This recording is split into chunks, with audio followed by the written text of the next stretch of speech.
In this episode of The Street Report, we look at Prince Street in Carlisle. That's right, Bishopsgate Street used to be known originally as Prince Street. That's back a long time ago when this section of Carlisle was called the Bickford Estate.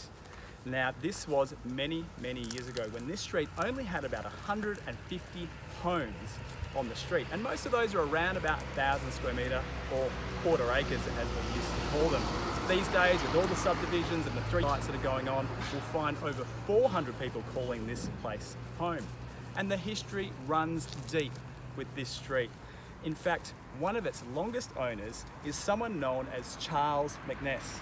And the story goes that after the stock market crash and the Great Depression back in 1929 and 1931, a wealthy businessman called Charles McNess decided to donate money to a housing charity called what we know now as the McNess Housing Trust.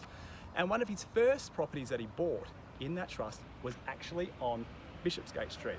So the history is that it's one of his first ones that he bought, and he currently owns at least 2 or 3 in the street.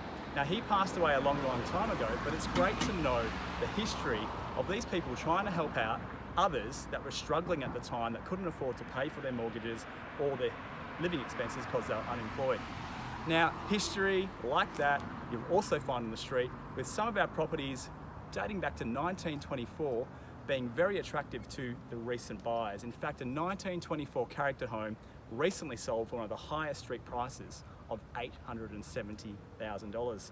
Every year you'll see about 10 homes being bought and sold, except for 2018 when we saw 13 homes sold on the street.